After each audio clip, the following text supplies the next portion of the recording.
unless they say they're saved, they're born again, and they're on the way to heaven, we need to share the gospel. Hallelujah.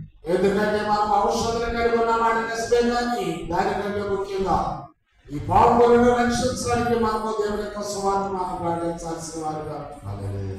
The Bible says in Romans 3:23, all have sinned and come short of the glory of God. రోమీయులకు రాసిన పత్రిక 3వ అధ్యాయం 3వ వచనంలో రాయబడింది, ఏ భేదము లేదు, అందరూ పాపము చేసి దేవుని అనుగ్రహించి మహిమను పొందలేకపోయి ఉన్నారు.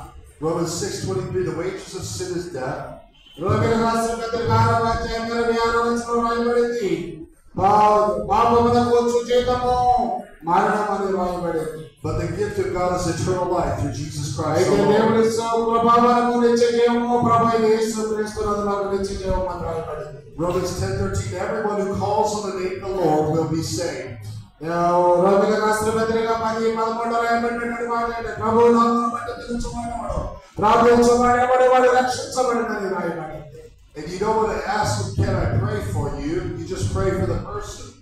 మరి నేను మీ కొరకు ప్రార్థన చేయాలని ఆశపడతా ఉన్నప్పుడు, Lord, I pray that this person will be blessed. Lord, I pray that they would accept you right now in the name of Jesus. Hallelujah. మరి ఏం చెప్పాలంటే, ప్రభువా నీ నామమును నేను అంగీకరిస్తున్నాను అని విశ్వాసం కలిగి ఉన్నాను. And if you'd like to make sure that you're going to heaven, కొంతకాలమైన తర్వాత తప్పకుండా మనం నిశ్చయంగా మనం నిత్యరాజ్యాన్ని చేర్చబడతాం. just say this prayer after me, okay? మరి ఈ యొక్క విషయాన్ని మనం గుర్తుపెట్టుకుందాం.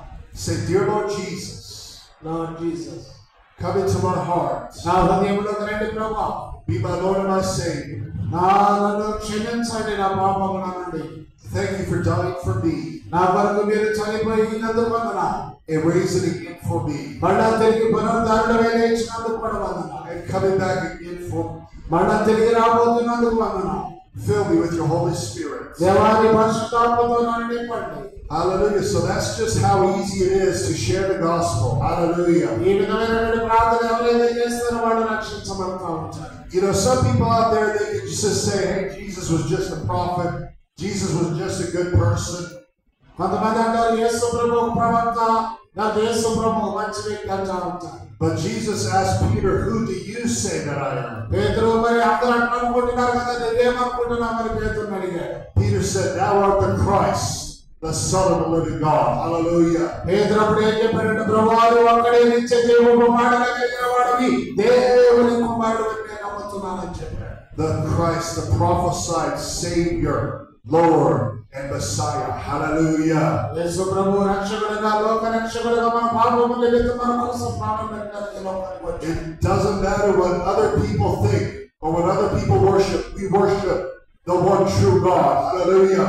ఇతర ప్రజలు ఏం ఆరాధన చేస్తున్నారో, దేని మీద విశ్వాసం కలిగి ఉన్నారనే విషయాలు మనకు అనవసరం కానీ He wants to reveal His love to the world. Hallelujah. ఆయన మన ఎడల తన యొక్క ప్రేమను వెల్లడిపరిచిన వాడుగా ఉంటున్నాడు. There is no name that's greater than the name of Jesus. Hallelujah. మరి ఏ నామమున రక్షణ లేదు కానీ యేసు ప్రభు నామమున మాత్రమే మనం రక్షణ పొందగలం. He is high above.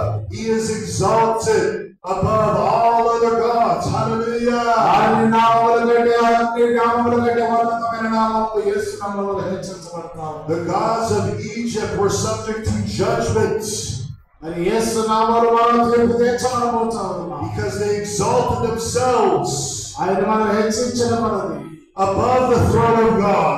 ఆ యొక్క సింహాసనం మీద ఆయన మనం స్తుతిస్తా ఉన్నప్పుడు They worship the sun, moon, and stars. మరి ఆయన మనం ఎంతగానో స్తుతిస్తా ఉన్నప్పుడు So God made Egypt to be dark. మరి దేవుడు మన దగ్గర ఉన్నటువంటి ప్రతి కార్యాల నుంచి మనం తప్పిస్తాడు. He was showing His power over the false gods. Hallelujah. ఆ యొక్క శక్తిని ఉపయోగించి దేవుడు యొక్క ఆ తప్పుడు దేవుడు దేవతలను కూల్చివేసేవాడుగా ఉన్నాడు. They worship the Nile River. మరి వారిని అరణ్యంలో కూల్చివేసిన వాడిగా ఉంటున్నాడు. So God turned it into blood. Hallelujah. దేవుడు మనకు విడుదల ఇచ్చేవాడుగా ఉంటున్నాడు. God was showing that He is all sufficient. Hallelujah. దేవుడు మనందరికంటే ఉన్నతమైన స్థలంలో మన కొరకు స్థలాన్ని సిద్ధపరిచాడు. He is the source of life. Hallelujah. ఆయన మాత్రమే మనకు జీవనానికి ఆధారమైన వాడై ఉన్నాడు. That there is no other way. Hallelujah. ఏ మార్గంలో మనం విడుదల పొందలేం కానీ I want to do one other thing. ఒక విషయాన్ని చెప్పాలనుకుంటున్నాను. If If you're sick in your body, I want you to raise your hand, okay? If you're sick in your body, మీ శరీరంలో బలహీనత ఉందా? If you're sick in your body, just raise your hand, me okay? శరీరంలో బలహీనత ఉన్నవాళ్ళు మీ చేతులు పట్టి ఎత్తండి.